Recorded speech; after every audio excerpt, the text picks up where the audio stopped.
Good morning. Hello. जय हिंद। मैं Aditya Awasthi Ram academy से आपका स्वागत करता हूं हमारे एमपीपीएससी के ज्योग्राफी के प्रीलिम्स कोर्स में, जो हम होलिस्टिक तरीके से कंप्लीट करने वाले हैं। और आज का हमारा टॉपिक है द हिमालयाज। जैसा कि आप जानते हैं कि ये टॉपिक जो है वो पहला ही जो हमारे माउंटेन्स है उसका फर्स्ट टॉपिक है। और हिमालय जो है वो दुनिया के सबसे ऊंचे पर्वत है। कुछ बातें तो ऐसी हैं जो हम ऑलरेडी ही जानते हैं इसको लेकर कि हिमालय दुनिया के सबसे ऊंचे पर्वत हैं। इतने सारे गाने बने हुए हैं, जैसे शिव कैलाशों के वासी। तो कैलाश जो है वो ट्रांस हिमालय की रेंज है। तो बहुत कनेक्टेड टॉपिक है ये हमारे लिए, और काफ़ी सारी चीज़ें हम यहाँ ऑलरेडी ही जानते हैं। तो यहाँ पे जो हमको पढ़ना है, अगर मैं उसको थोड़ा ब्रीफ करूँ कि आखिर हम पढ़ने क्या क्या वाले हैं यहाँ पे, तो let me select the pen.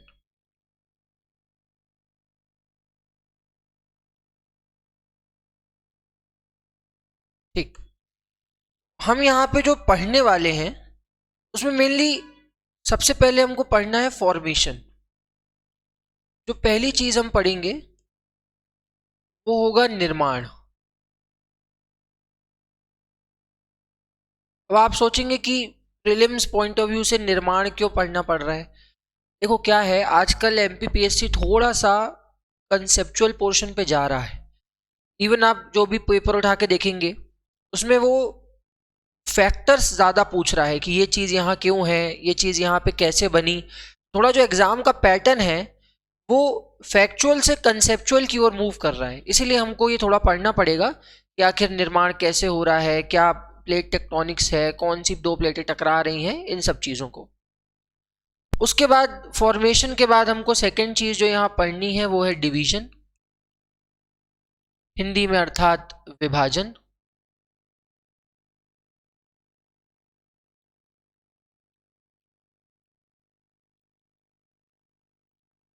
और विभाजन हम दो अलग अलग तरीकों से पढ़ेंगे, और इसी विभाजन में हम लगभग सभी चीज़ें खत्म कर देंगे।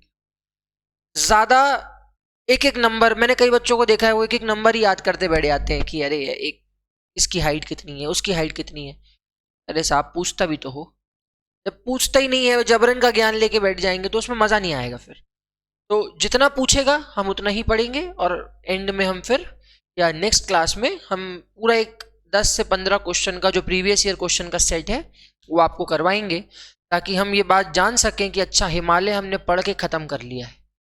जितना क्रिस्प हो सकेगा उतने क्रिस्प नोट्स हम यहाँ पे बनाने की कोशिश करेंगे, ताकि पीडीएफ आपको मिल ही जाएगा। चलते हैं। तो सबसे पहले origin and formation of Himalaya. आखिर हिमालय बना कैसे। एक थ्योरी हो तो बात भी करें। जमाने के दुनिया के हर आदमी ने, मतलब जो भी ज्योग्राफर रहा है ना, उसने एक चक्कर तो हिमालय को समझाने की कोशिश कर ही ली है। उसने एक बार तो ट्राई किया ही है कि मैं बता तो दूं, एक थोड़ा देख लेते हैं हिमालय कैसा बनता है। तो हिमालय की ना एक थ्योरी नहीं है, लेकिन पेपर थ्योरियों का है ही नहीं। और कोई आप ज्योग्राफी ऑप्शनल या नेट के पेपर के लिए तो पढ़ नहीं रहे। तो गिनती की एक थ्योरी हमको यहाँ पे पढ़नी पड़ती है, और उस महान थ्योरी का, वो जो एक इतनी शानदार थ्योरी दे के गए हैं हमारे लोग, उसका नाम है प्लेट टेक्टोनिक्स थ्योरी। अच्छा, मजेदार बात यह है कि इसे हिंदी में प्लेट विवर्तनी सिद्धांत तो कहते हैं, लेकिन पीएससी खुद इसे प्लेट टेक्टोनिक ही कहता है। यूपीएससी इसे प्लेट टेक्टोनिक ही कहता है, वो विवर्तनी कहता ही नहीं। उनको लगता है कि भाई यही शब्द ज्यादा बेहतर है, तो प्लेट टेक्टोनिक सिद्धांत इसके बारे में बताता है। अब क्या बना, ये जो रीडिंग वाला पोर्शन है वो रीड तो हम कर लेंगे बाद में, मैं आपको पूरा करवा दूंगा। लेकिन उससे पहले हम ये जानते हैं कि आखिर शुरुआत कहाँ से हो रही है। तो होता यह है कि एक थ्योरी आएगी। अल्फ्रेड वेगनर एक आदमी है, मैं यहाँ नाम लिख देता हूँ, थोड़ा बहुत आप नोट डाउन भी कर सकते हैं। एक आदमी आएंगे, भले मानुस है ये, का नाम है अल्फ्रेड वेगनर।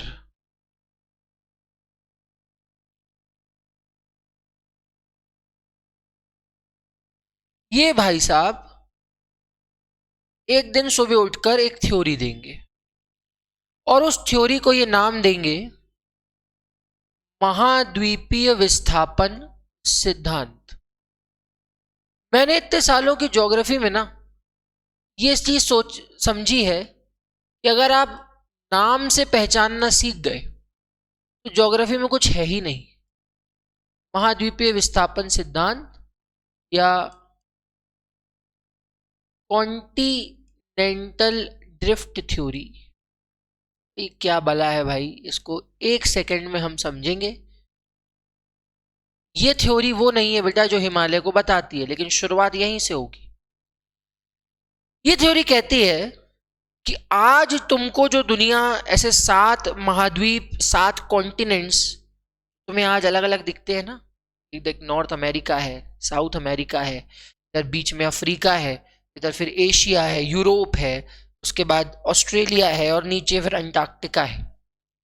ये हमेशा से ऐसा था ही नहीं, ये 7 कॉन्टिनेंट 7 थे ही नहीं। ये कहते हैं महाशय कि पूरी दुनिया जब शुरू हो रहा था उस समय एक काल बताएंगे ये, वो बोलेंगे कार्बोनीफेरस काल में, जिस समय दुनिया में कार्बोनीफेरस युग चल रहा था, उस समय पूरी दुनिया किसी एक बड़े कॉन्टिनेंट के रूप में थी। पूरी दुनिया एक बड़े महाद्वीप के रूप में थी और इस महाद्वीप को ये नाम देंगे पेंजिया। इस महाद्वीप को ये नाम देंगे पेंजिया। कहेंगे कि ये पेंजिया था। पूरी दुनिया जो एक बड़ा कॉन्टिनेंट हमारे सामने बना उसे इन्होंने पेंजिया नाम दे दिया। सोचने की बात है, मैं आपसे ही पूछ रहा हूं, आप खुद बताओ। अच्छा, अगर एक जमीन है, समुद्र भी कितना होगा? एक ही होगा ना। अगर जमीन एक है तो बीच में कोई गैप ही नहीं है, तो उसके आजू बाजू एक ही समुद्र होगा। उस बड़े समुद्र को इन्होंने नाम दिया पेंथालासा। पेंथालासा।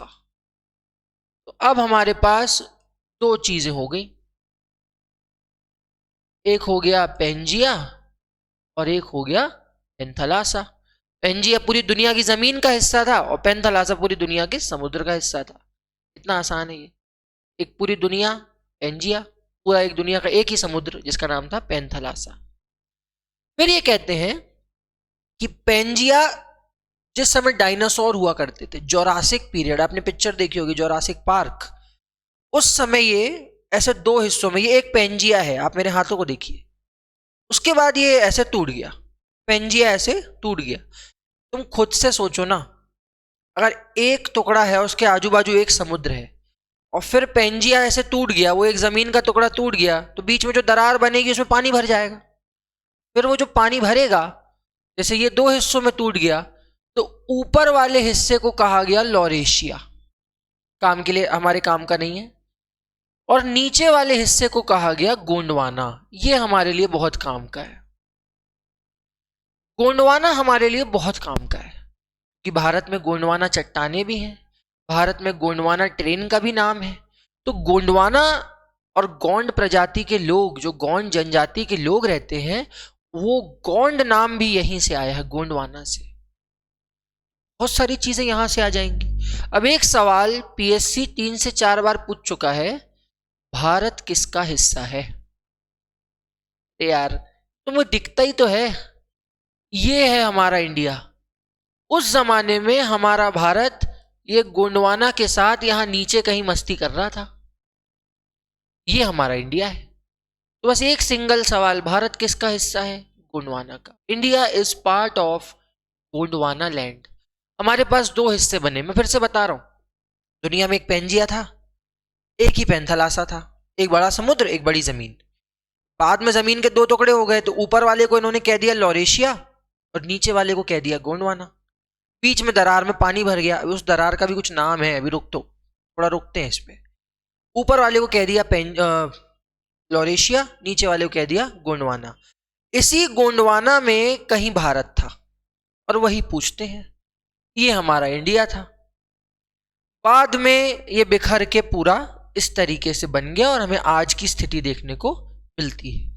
ये है कॉन्टिनेंटल ड्रिफ्ट थ्योरी। नाम से समझो, महाद्वीपीय विस्थापन सिद्धांत, ऐसा सिद्धांत जो महाद्वीप के खिसकने की बातचीत करता है। कॉन्टिनेंटल ड्रिफ्ट थ्योरी, ऐसी थ्योरी जो महाद्वीप या कॉन्टिनेंट को खिसकाने की बात करती है। आ गई ये थ्योरी। ये थ्योरी क्यों पढ़ी हमने? क्योंकि इस थ्योरी से हमको ये पता चल गया कि एक जमाने में इंडिया कहाँ पे था, एक जमाने में इंडिया कहाँ पे था। और इस समय हिमालय नहीं हुआ करते थे जब इंडिया वहां पे घूम रहा होता था। आज आप देखो तो आपको ये जो बड़े पर्वत यहां देखने को मिल रहे हैं, ये ब्राउन कलर से मैं इसको हाईलाइट कर रहा हूं, ये जो पर्वत आपको देखने को मिल रहे हैं, ये ब्राउन कलर वाला जो पर्वत आपको देखने को मिल रहा है, इन्हीं को हम कहते हैं हिमालयस। इन्हीं को हिमालय कहा जाता है। एक तरीके से देखा जाए तो ये भारत के उत्तर में विश्व के, दुनिया के सबसे बड़े पहाड़ हैं। पहले आंखों से निहार तो लो कहां पे है, एक बार पता चल जाए, दिख जाए कहां पे है, फिर आगे की बातचीत तो होती रहेगी। तो जल्दी से 1 सेकंड में देखो भाई हिमालय कहां पे है। ठीक है, तो अब हमने हिमालय देख लिया। अब पता तो चल गया भाई हिमालय कहां पे है। अब सवाल ये उठता है ये बना कैसे। तो इसको बनाने के लिए एक थ्योरी हमको पढ़नी पड़ेगी, जैसा मैंने आपको बताया, जिसको पीएससी भी वही नाम से पढ़ाता है और उसी नाम से पूछता है। उसका नाम है प्लेट टेक्टोनिक्स थ्योरी। इसे हिंदी इंग्लिश दोनों में, हिंदी में प्लेट विवर्तनी सिद्धांत कहते हैं, लेकिन पीएससी पूछता नहीं उस नाम से। पीएससी पूछता है प्लेट टेक्टोनिक्स थ्योरी के ही नाम से ही पूछता है वो। ठीक है, तो उसी नाम से आएगी अगर आनी होगी तो। अब ये थ्योरी क्या है? हिमालय बनाने के लिए ना थोड़ी सी थ्योरी तो पढ़नी पड़ेगी भाई। आओ जल्दी से समझ लेते हैं। ये कहते हैं कि दुनिया में 2 प्रकार की प्लेटें होती हैं। पहले तो ये जानो यार प्लेट ही क्या होता है। What is a plate? Plate क्या है? अगर मैं तुमसे कहूं प्लेट कुछ भी नहीं है, जमीन को ही, इनकी मस्ती है कि इन लोग जमीन को प्लेट कहते। ये नॉर्मली होते ना तो नॉर्मल कह देते, लेकिन इनको मस्ती रहती है। तो ये प्लेट को क्या कहते हैं? जमीन को क्या कह देते हैं? प्लेट। एक तरीके से देखा जाए तो हमारी पृथ्वी का जो ऊपरी हिस्सा होता है ना, जिसपे हम खड़े हैं और पढ़ा रहे हैं, जिसे हम लिथोस्फियर या स्थल मंडल के नाम से जानते हैं, असल में ये लोग उसी चीज को प्लेट कह देते हैं। उसी चीज को प्लेट कह देते हैं। अब बेटा दुनिया में 2 तरीके की जमीन है।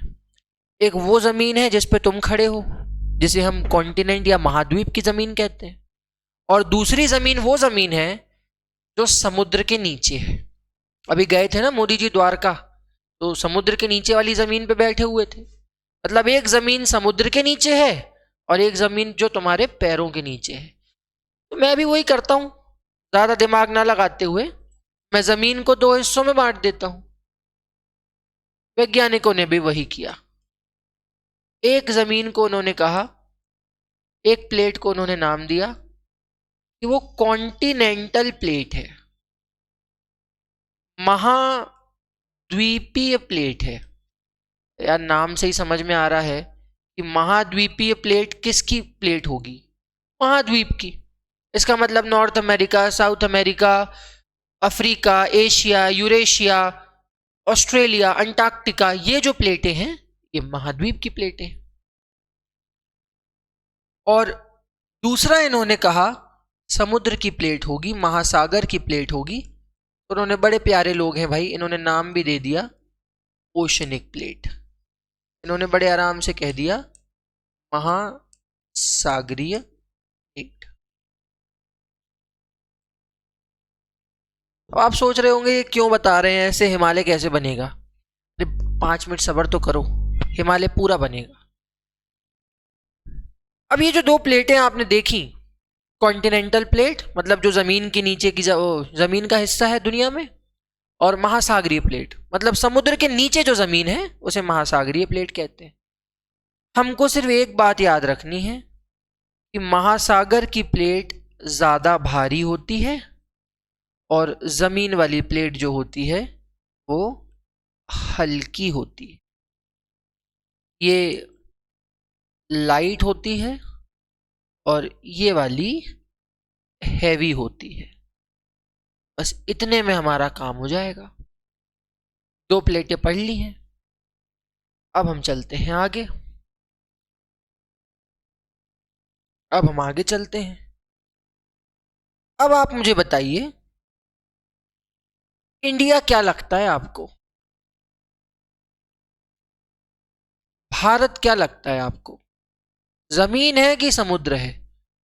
ऑब्वियस सी बात है कि भारत एक कॉन्टिनेंटल प्लेट है।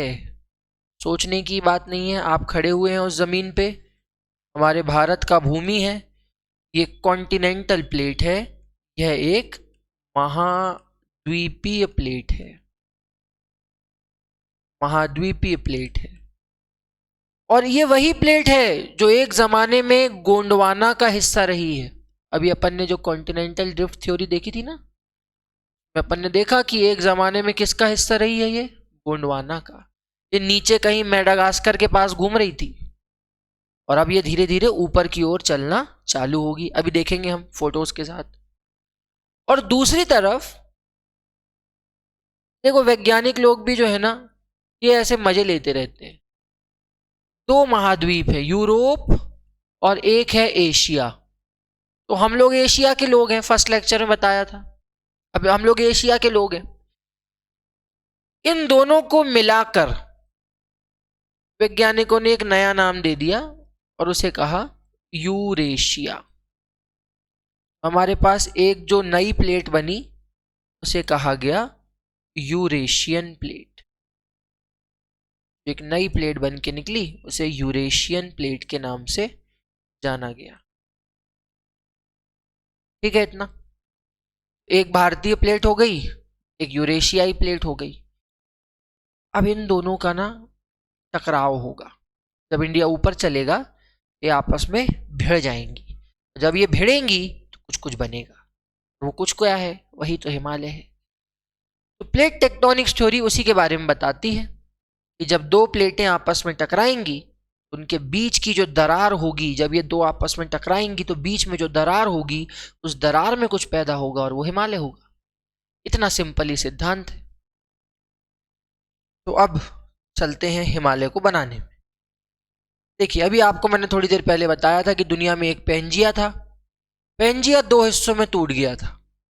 अगर आपको याद हो, ऊपर वाले हिस्से को कहा गया था लॉरेशिया, ये एक जमीन का टुकड़ा था।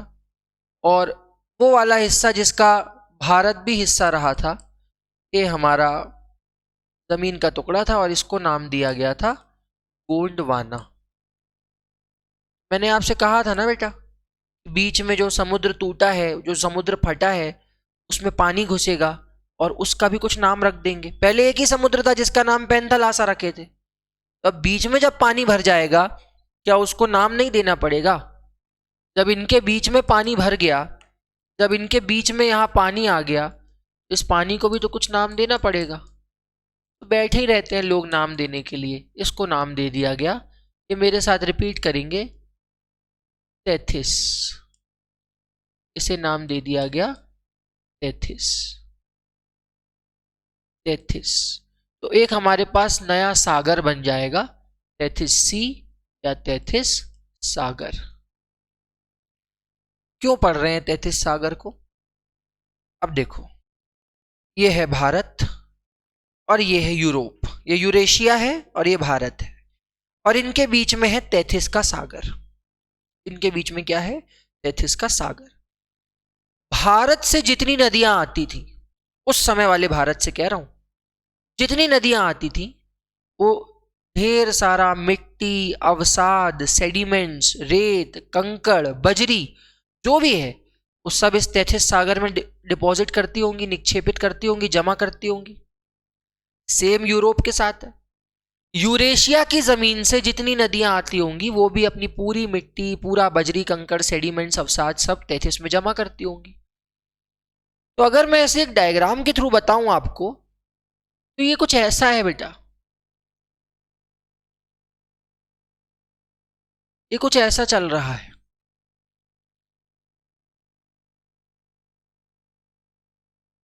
कुछ इस प्रकार से, एक तरफ इंडिया है,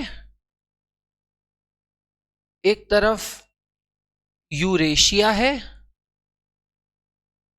और इनके बीच में ये जो टेथिस नाम का एक छोटा सा सागर बना है, इसमें जम के ये दोनों तरफ से आई हुई मिट्टी और सेडिमेंट्स, अवसाद जमा होते जा रहे हैं।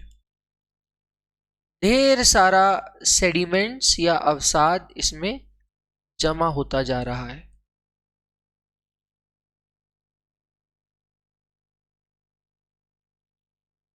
अवसाद या सेडिमेंट्स जमा होते जा रहे हैं।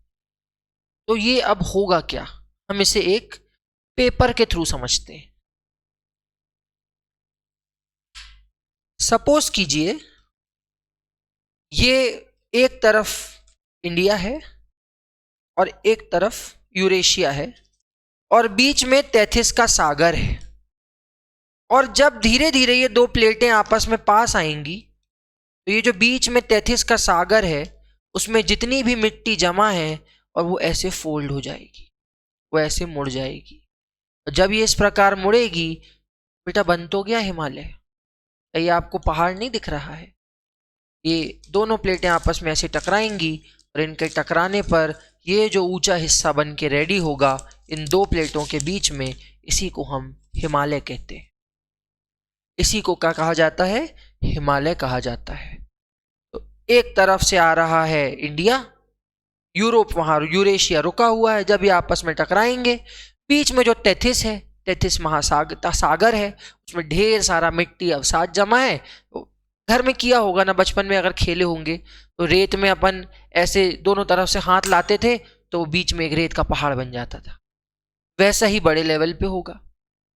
यही चीज यहाँ पे हो रही है और उसी चीज को इस डायग्राम के थ्रू दिखाया गया है। इस डायग्राम को देखिए, ये डायग्राम कह रहा है कि इंडिया पहले मेडागास्कर के पास कहीं घूम रहा था। अब देखिए इसको, इंडिया यहाँ पे कहीं नीचे की ओर घूम रहा था, फिर यहां से धीरे धीरे इंडिया ने ऊपर की ओर चलना शुरू किया। अभी हिमालय नहीं बना था, भारत धीरे धीरे ऊपर की ओर चलना शुरू कर रहा है। और जब इंडिया यूरेशियन प्लेट से, यूरेशियाई प्लेट से इंडिया की प्लेट टकराएगी तो इस स्थान पर जिस जगह पे ये टकराएंगे वहां हिमालय का निर्माण हो जाएगा। इस प्रकार से पेपर में एक सवाल आता है कि भारत का निर्माण किन दो प्लेटों के टकराने से हुआ है। तो अब तुम्हारे पास जवाब है बेटा, इंडियन प्लेट और यूरेशियन प्लेट। भारतीय प्लेट और यूरेशियाई प्लेट के आपस में टकराने से हुआ है। पहला हमने ये एक सवाल यहां पे सॉल्व कर लिया। सवाल ये है कि टेथिस का क्या हुआ। टेथिस की भी तो जमीन रही होगी ना, जरा ध्यान से सोचो। एक जमीन भारत की है तो वो कॉन्टिनेंटल प्लेट होगी, उस पर तुम खड़े हो, जमीन की प्लेट है। एक बीच में टेथिस है ना, टेथिस सागर, तो टेथिस सागर की समुद्र की जमीन भी तो रही होगी। और अभी तुमको मैंने बताया था समुद्र की जमीन हल्की होती है कि भारी, भारी होती है। समुद्र की जमीन भारी होती है, जिस जमीन पे हम खड़े हैं वो हल्की जमीन है। समुद्र की जमीन टेथिस की जमीन होगी और फिर यूरेशिया की प्लेट होगी।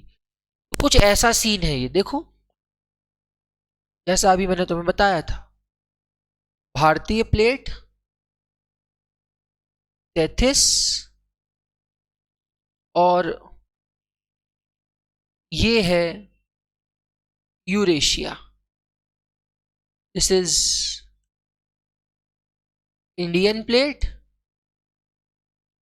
दिस इज यूरेशियन प्लेट,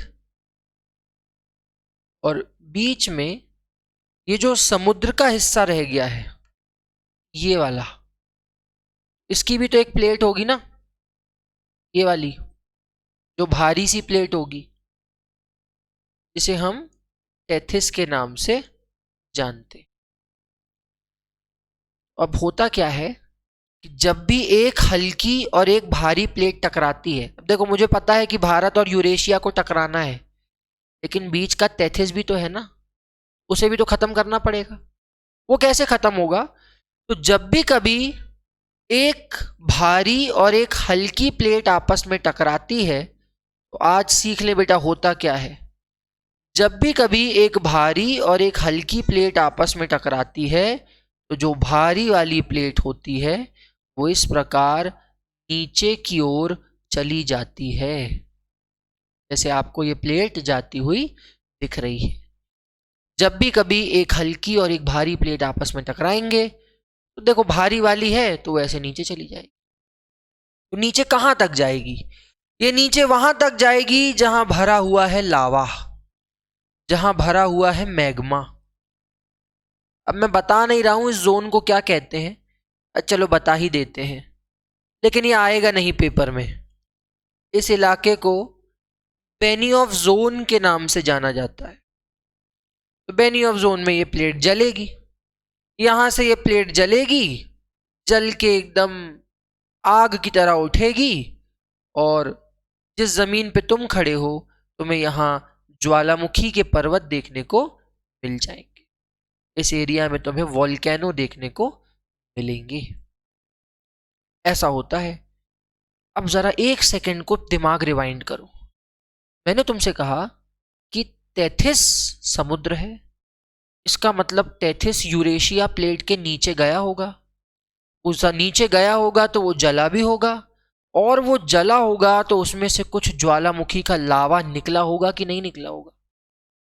कुछ सोचो भाई, मैं कुछ नहीं कह रहा हूं आपसे, आप बस दिमाग में सोचो कि अगर तैथिस की प्लेट नीचे गई होगी तो तैथिस जला होगा क्योंकि वो भारी है, समुद्र है, और वो जला होगा तो क्या उससे लावा निकला होगा? बिल्कुल निकला होगा। वो आगे की उसमें हम देखेंगे। अब एक बार तैथिस खत्म हो गया, एक बार तैथिस समाप्त हो गया, तैथिस के खत्म होने के बाद हमारे पास इंडिया बचा है और यूरेशिया बचा है। अब इंडिया भी क्या है? जमीन। यूरेशिया भी क्या है? जमीन। कॉन्टिनेंट है, दोनों ही कॉन्टिनेंट है।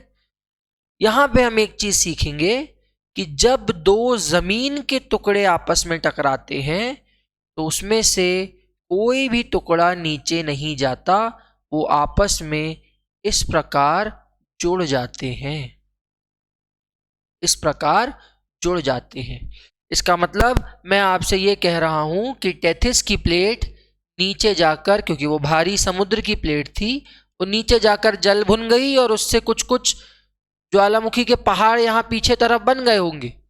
लेकिन जब इंडिया और यूरेशिया की प्लेट आपस में टकराई, इंडिया और यूरेशिया के आपस में टकराने से यहाँ बीच में जो पर्वत बनेंगे उन्हें हम हिमालय कहते हैं। क्या ये चीजें हम इसी डायग्राम से देख सकते हैं? देखिए, ये इंडिया की प्लेट है, ये इंडिया की प्लेट आगे आ रही है। अब आप मुझे बताएंगे बेटा ये कौन सा समुद्र दिख रहा है आपको बीच में?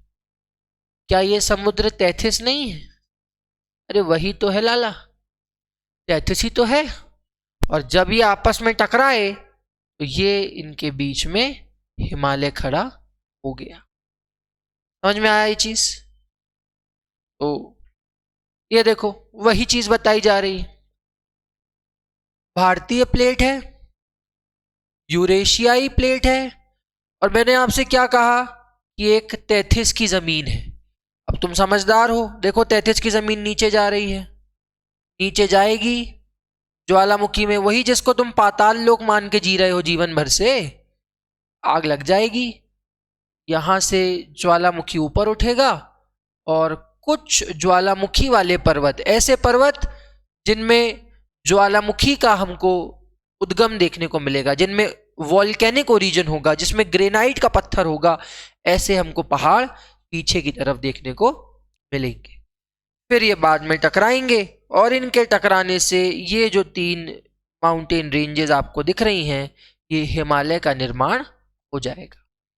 आई थिंक इतने में आपको समझ में आ गया होगा कैसे हो रहा है।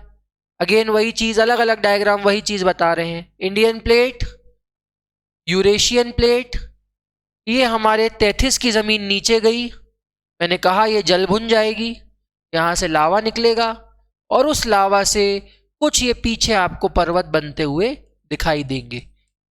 मैं अभी भी कह रहा हूं कुछ पर्वत का नाम हिमालय नहीं है, हिमालय बाद में बनेंगे।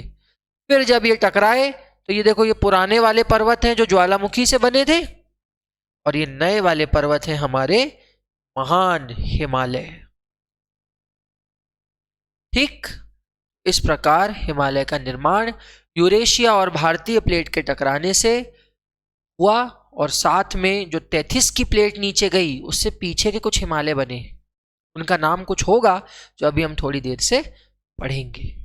ठीक है, मैं आपसे एक सवाल पूछता हूं, चलो, हिमालय हमारे लिए शुभ है कि अशुभ है? हिमालय से ज्यादा शुभ हमारे लिए कुछ है ही नहीं। गंगा, ब्रह्मपुत्रा, जितनी भी गंगा की सहायक नदियां हैं जैसे रामगंगा, गोमती, घग्गर, गंडक, कोसी, महानंदा, सिंधु की सहायक नदियां, तिस्ता नदी, ये सब की सब हिमालय से निकलती। मतलब हिमालय उन नदियों का उद्गम है जो भारत को जिंदा रखे हुए। भाई हिमालय अच्छा है हमारे लिए। हिमालय भारत में मॉनसून को भी मोड़ देता है। अगर हिमालय नहीं होता ना तो आज साइबेरिया से जो ठंडी हवाएं आती हैं जम जाता भारत। अमेरिका को देखिए, वहां पे जब हवाएं आती हैं ब्लिजार्ड नाम की, तो नीचे अमेरिका के मैदानों में बर्फ जम जाती है। भारत में ऐसा कुछ नहीं होता कि हमारे पास हिमालय की दीवार है। चाइना और हम आपस में दुश्मन हैं, हिमालय एक नेचुरल प्रोटेक्शन के रूप में, बैरियर के रूप में काम करता है। तो हिमालय इतना शुभ है। अगर मैं कोई आपसे पूछे ना कि हिमालय कितने राज्यों में है, कितने राज्यों में हिमालय फैला हुआ है, तो मैं कहूंगा ये शुभ अंक है बेटा, किसी शगुन की तरह है। ये 11 राज्यों में फैला हुआ है। 11 स्टेट्स और जम्मू कश्मीर और लद्दाख को मिलाकर 2 केंद्र शासित प्रदेश, 2 यूनियन टेरिटरीज। याद करने का झंझट ही नहीं है। क्या कहा मैंने? एकदम शुभ अंक है 11, 11 11 राज्यों में हिमालय फैले हुए हैं और 2 केंद्र शासित प्रदेश। तो टोटल कितने हो जाते हैं? 11 और 2 13। 11 और 2 13। खत्म।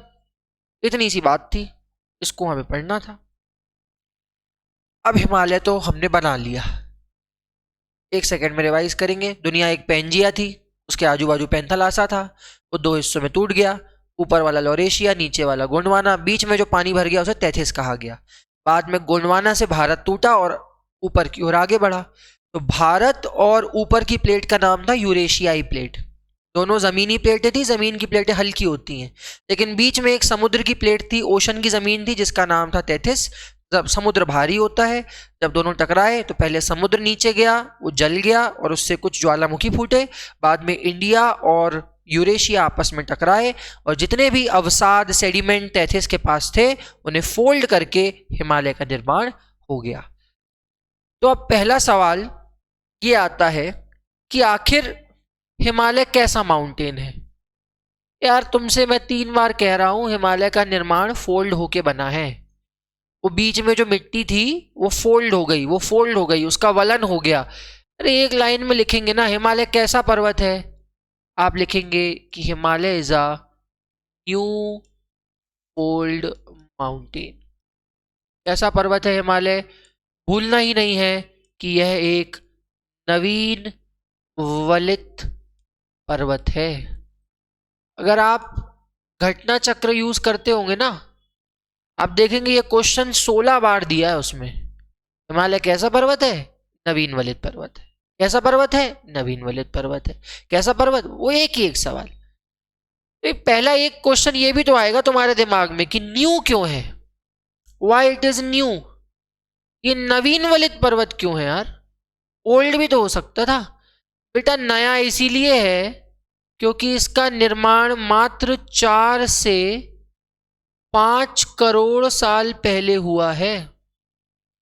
इंग्लिश वाले बच्चों के लिए मैं थोड़ा तरीके से लिख देता हूं, 40 से 50 मिलियन ईयर्स अगो। हिंदी में 4-5 करोड़ साल पहले। ज्योग्राफी में 4-5 करोड़ बहुत छोटा समय होता है बेटा, बहुत छोटा समय। हिमालय का निर्माण 4 से 5 करोड़ साल पहले हुआ। ये कौन सा युग है? पेपर में कई बार ऐसी फालतू चीजें भी पूछ लेते हैं आजकल। ये युग कौन सा है, किस युग में बना है हिमालय? हम कहेंगे भाई ये एक आध चीज तो रटेंगे ही हम, ये सिनोजोइक एरा में बना है। कौन से एरा में बना है? सिनोजोइक एरा, ये रटना पड़ेगा। सिनोजोइक युग में बना है, सिनोजोइक एरा में बना है। और अगर ये आपसे पूछे कि ये किस काल के हैं, कौन से पीरियड के हैं, तो मैं एक जनरल बेसिक चीज आपसे पूछ रहा हूं। जो सबसे पहले बने होंगे बेटा जब दुनिया शुरू हुई थी, तो हम उन्हें कहेंगे वो प्रथम प्राथमिक काल के हैं, प्राइमरी पीरियड के हैं।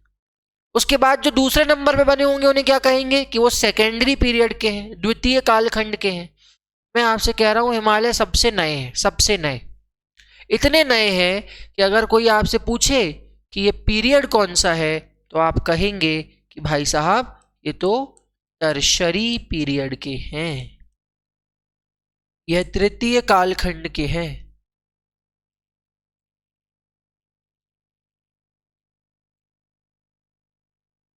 अब एक बात बताएं, ये जो आप जाने ना अभी कि हिमालय नवीन वलित पर्वत है, जिनका निर्माण 4 से 5 करोड़ साल पहले हुआ है सिनोजोइक युग में, और ये तृतीय काल के हैं। बेटा ये बना बनाया 2 मार्कर है, और किसी भी मेंस के आंसर का इंट्रोडक्शन अगर हिमालय का पूछा जा रहा है, एज इट इज चेप के आ जाना, नंबर मिलेंगे ही मिलेंगे, क्योंकि पूरी ज्योग्राफी दिख जाती है इसमें। हिमालय तृतीय काल में बना सिनोजोइक युग का ब्रैकेट में 4 से 5 करोड़ साल पहले नवीन वलित पर्वत है। Himalayas are new fold mountains formed during cenozoic era of tertiary period between 40 to 50 million years ago. बना बनाया हमारा एक डेफिनेशन तैयार हो जाती है। तो हिमालय तो हो गए भाई, नवीन वलित पर्वत है, सिनोजोइक युग के हैं, तृतीय कालखंड में ये बने हुए हैं। ये रही हिमालय की बेसिक बेसिक जानकारी। अब इसमें से कुछ भी पूछेगा तो सिर्फ टिक मार के आगे बढ़ना है। ये आज तक तो पूछा नहीं गया है। हाँ ये जरूर पूछा गया है, कैसे है, हम एक लेवल मेंस के लिए भी लेके थोड़ा सा चल रहे हैं। वैसे तो प्रीलिम्स का ही कोर्स है ये, मेंस ज्यादा हम इसमें देखेंगे नहीं। अभी आते हैं डिवीजन पे। ये तो रही हिमालय की बेसिक बातें। अब हिमालय का निर्माण ना एक बार में नहीं हुआ। हिमालय आज भी आप देखोगे ना झटके लगते रहते हैं, वहां दिल्ली के आसपास के इलाके में भूकंप आते रहते हैं। हिमालय एक भूकंप का क्षेत्र है। क्यों आ रहा भूकंप? भूकंप क्या है? तरंग है। आप ये देखिए, 2 प्लेटें आपस में टकराती हैं तो आपको आवाज आ रही कि नहीं आ रही ना? वैसे ही जब आवाज क्या है? तरंग है। जब 2 प्लेटें आपस में टकराई तो भूकंपीय तरंगें निकलती हैं, और वो भूकंपीय तरंग के भूकंप का कारण बन जाती है। तो हिमालय जो है वो भूकंपीय क्षेत्र 5 और 4 में आता है, मतलब सबसे भयंकर भूकंप आते हैं हिमालय में। केदारनाथ का आपने सुना होगा, जो सुशांत सिंह राजपूत की पिक्चर बनी है उस पे, उसके साथ सारा अली खान के साथ, वो केदारनाथ मूवी में क्या दिखाया गया, कैसे वहाँ सारी घटनाएं होती हैं। तो ये सारी चीज़ें अभी जोशीमठ में पूरी ज़मीन धस रही है, वहाँ पे क्या हो रहा है, कैसे हो रहा है, वो बातचीत करेंगे अपन बाद में। लेकिन अभी ये जानना ज़रूरी है कि हिमालय एक बार में नहीं बना। हिमालय को झटके लगते रहे हैं। पहले एक धक्का लगा तो एक हिमालय खड़े हो गए, फिर दूसरा धक्का लगा तो दूसरे हिमालय खड़े हो गए, और फिर जब तीसरा धक्का लगा तो तीसरे हिमालय खड़े हो गए। तो हमारे पास जो हिमालय रेडी हुए वो कुछ इस प्रकार को देखने को मिलेंगे। मैं यहाँ पे एक इंडिया का मैप बना रहा हूँ, और उसमें मैं आपको 3 हिमालय की श्रेणियां दिखाने वाला हूँ। पूरा मैप बनाने की ज़रूरत नहीं है, क्योंकि हिमालय केवल नॉर्थ इंडिया और नॉर्थ ईस्ट इंडिया में फैले हुए पहाड़ हैं। ये हमारे हिमालय के पर्वत हैं, यहां से लेकर यहां तक। जब पहला झटका लगा तो ये बने थे, जब दूसरा झटका लगा तो ये बने थे, और जब तीसरा और आखिरी झटका लगा उसमें ये बने थे। तो हिमालय में कितनी श्रेणियां हैं? 3। कैसे याद रखनी है भाई? कुछ याद रखने का हो तो याद रखे ना। 3 नाम है। पहले वाले को कहा जाता है ग्रेट हिमालयाज, हिंदी में उसे कहते हैं महान हिमालय। ग्रेट हिमालयाज, महान हिमालय। अब आप मुझे खुद बताइए बेटा। चलो अच्छा, पहले लिख लेते हैं फिर आपसे पूछेंगे। ऊपर वाले को कहा जाता है ग्रेट हिमालय या महान हिमालय। कई बार क्या होता है, जब वैज्ञानिक जांच करने आए, अब खुद सोचो तुम यहां खड़े हो तो तुम्हारे लिए सबसे बाहर का हिमालय नीचे वाला होगा, और ये जो लाल वाला हिमालय देख रहे हो ये सबसे अंदर का हिमालय है। तुम्हें बहुत अंदर तक जाना पड़ेगा वो लाल वाला हिमालय देखने के लिए। तो कई बार किताबों में ग्रेट हिमालय को इनर हिमालय भी लिख देते हैं ये लोग। अलग अलग लोगों ने अलग अलग नाम दिए हैं। तो जो बिल्कुल ही अंदर तरफ हिमालय है, बिल्कुल चाइना के पास ऊपर साइड, वो बिल्कुल उस हिमालय को नाम दे देते हैं वो इनर हिमालय। वो सबसे नॉर्थ के हिमालय, क्योंकि वो सबसे नॉर्थ के हिमालय हैं, इसीलिए कई बार वो इस हिमालय को, जो बिल्कुल सबसे नॉर्थ के हिमालय हैं, इन्हें वो नॉर्दर्न हिमालय भी कह देते हैं। इन्हें वो नॉर्दर्न हिमालयाज भी कह देते हैं। हिंदी में इन्हें आंतरिक हिमालय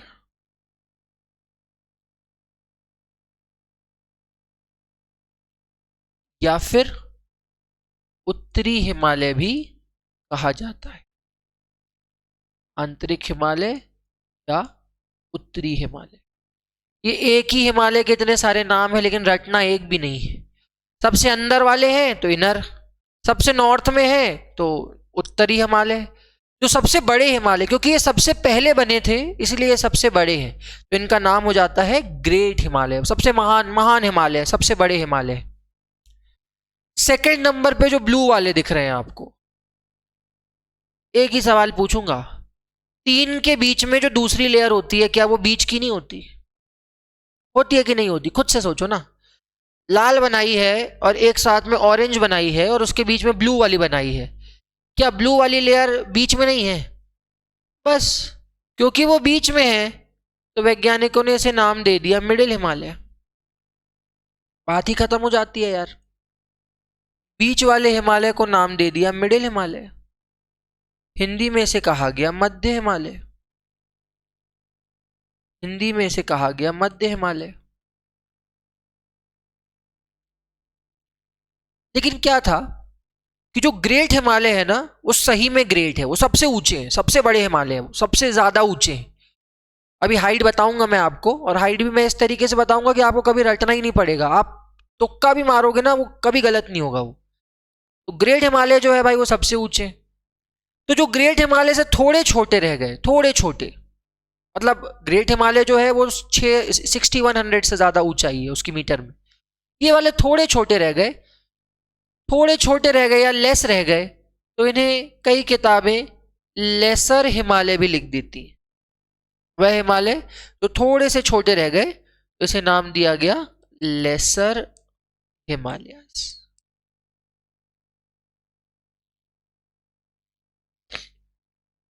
लेसर हिमालय। कई किताबें हिंदी में इसे निम्न हिमालय भी लिख देती हैं। सब एक ही है, ये में कोई अंतर नहीं है। मध्य हिमालय, लेसर हिमालय, निचले हिमालय, ये सब सब सेम है। और जो थर्ड वाले हिमालय हैं, ये जिन्हें आप ऑरेंज कलर की लाइन से देख रहे हैं, अब मुझे खुद बताइए, अगर ग्रेट हिमालय सबसे अंदर का हिमालय था तो क्या ये सबसे बाहर का हिमालय नहीं होगा? तुम जैसे ही जाओगे शिमला की तरफ आगे बढ़ोगे तो जो सबसे पहला हिमालय मिलेगा वो तुमको यही वाला मिलेगा, ऑरेंज वाला, क्योंकि सबसे बाहर का हिमालय है ये।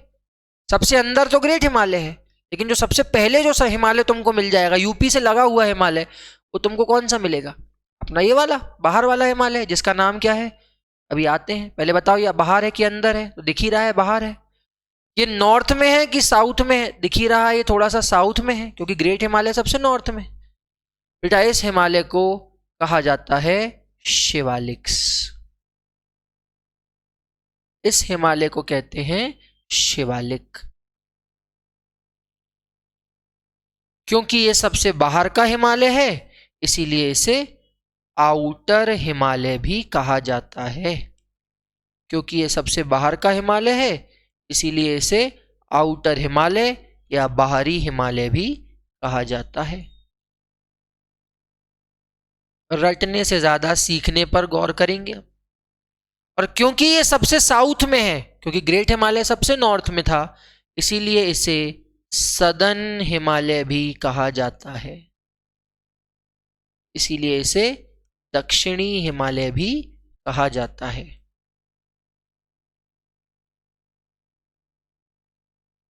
डन। थोड़ा थोड़ा नोट डाउन करते चलना साथ में, रनिंग नोट्स बहुत जरूरी होते हैं। अब एक बात, आपको लगता है ये पहाड़ों में रहने वाले गुर्जर, बकरवाल, यहाँ पे जो गेहड़वाल जाति के लोग रहते होंगे, वो इन हिमालय को इस नाम से बोलते होंगे? खुद सोचो ना आप। उनको आती होगी इतनी इंग्लिश शुरू शुरू में? ये हिमालय आज से तो नहीं है, 4-5 करोड़ साल हो गए। उन लोग अपने यहाँ पे यही नाम बोलते होंगे कि सबसे ऊंचा हिमालय ग्रेट हिमालय, ऐसे ही बोलते होंगे वो। कुछ और नाम होगा ना इनका? बेटा ये सब नाम ना अंग्रेजों के चोचले हैं, ये सब अंग्रेजों का काम है। ग्रेट, मिडिल, लेसर, ये भारतीय नाम तो लगते ही नहीं है। तो वे भारतीय नाम क्या है? आजकल पीएससी ना भारतीय नाम ज्यादा पूछ रहा है। तो भारतीय नाम क्या है हम 1 सेकंड में याद करेंगे, इंडियन नेम्स, और आज की क्लास को हम यहीं खत्म करेंगे। फिर ये तो डिवीजन हो गया, मैंने नॉर्थ साउथ का डिवीजन बताया आपको। सबसे ऊपर है ग्रेट हिमालय, फिर मिडिल, फिर lesser. Great Himalaya, middle Himalaya, Shivalik. Great Himalaya, middle Himalaya, Shivalik. महान हिमालय, उसके बाद निम्न हिमालय, और उसके बाद शिवालिक। महान हिमालय, मध्य हिमालय, शिवालिक। ये तो अंग्रेजी नाम हो गए। हमारे जो पुराने समय से जो नाम दिए जा रहे हैं और जो एग्जाम में आते भी हैं, वह नाम है नंबर 1 हिमाद्री,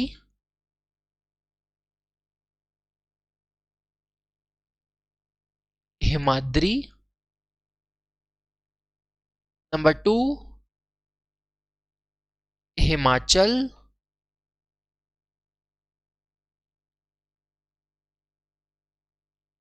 हिमाचल। और इनको तो भाई इन्होंने डिस्टर्ब ही नहीं किया, इसे शिवालिक ही कहा जाता है। रिपीट करो मेरे साथ, क्या 3 नाम है? हिमाद्री, हिमाचल, शिवालिक। हिमाद्री, हिमाचल, शिवालिक। अंग्रेजों के नाम क्या थे? महान हिमालय, मध्य हिमालय, शिवालिक। हमारे क्या है? हिमाद्री, हिमाचल, शिवालिक। लंबाई और बता दूं, औसत लंबाई, फिर आज की क्लास खत्म करते हैं, ठीक है? छोड़ दो, हिमालय नहीं पढ़ रहे हम क्रिकेट पढ़ रहे हैं, क्रिकेट। हम एक कंसेप्ट बना के चलते हैं कि महान खिलाड़ी छक्का मारेगा, जो थोड़ा एवरेज खिलाड़ी होगा ना, मीडियम खिलाड़ी होगा, जो थोड़ा मतलब खेल लेता है अच्छा, वो चौका मारेगा। और जो बिल्कुल ही बेकार खिलाड़ी होगा वो सिंगल डबल लेगा। जो महान होगा वो 6 मारेगा, जो एवरेज होगा वो चौका मारेगा, और जो बिल्कुल ही लोअर लेवल का बॉलर वाला खिलाड़ी होगा, बैटिंग नहीं आती उसको, वो क्या करेगा? वो सिंगल डबल लेगा। खत्म हो गई ऊंचाई। बोलोगे कैसे? बेटा यही तो कला है, बाकी सब विज्ञान चल रहा है आजकल दुनिया में। एवरेज हाइट लिख रहा हूं बेटा, देखो। Great Himalaya 6100 metre, 6100 metre. PSC पूछता है महान हिमालय की औसत ऊंचाई कितनी है, सिर्फ 6 देखना है, 6, क्योंकि वो 6 मारता है। लेसर हिमालय औसत ऊंचाई 3500 से 4500 मीटर। और यदि मैं और वैसे लिखूं तो आप मान के चलिए लगभग 4000 मीटर औसत ऊंचाई है। रेंज में लिखेंगे तो 3500 से 4500, सिंगल पूछेगा तो 4000, यही हुआ ना। और शिवालिक, ये लास्ट चीज है जो मैं बता रहा हूं। शिवालिक सिंगल डबल लेगा बेटा, ये 1000 से 1600 मीटर इसकी एवरेज हाइट है। रटना नहीं है, तरीका सीखना है। ग्रेट खिलाड़ी 6 मारता है, 6100 मीटर्स। मिडिल वाला चौका छक सिंगल डबल नहीं लेगा, चौका मारेगा 3500 से 4500। तो लास्ट वाली है शिवालिक, सबसे नीचे का हिमालय, सिंगल डबल लेगा तो 1000 से 1600। ये रहा हिमालय का डिवीजन। आज हमने क्या क्या पढ़ा?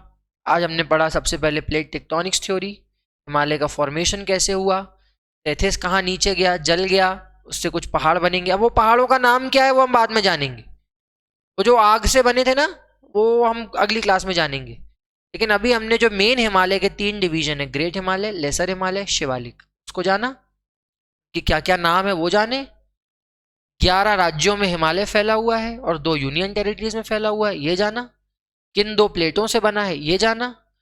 भारत किसका हिस्सा था? गोंडवाना का हिस्सा था, ये जाना। हिमालय किस युग में बना है? सिनोजोइक युग में बना है। इस काल में बना है? तृतीय काल में बना है। कैसा पर्वत है? नवीन वलित पर। कितना पुराना है? 4 से 5 करोड़ साल।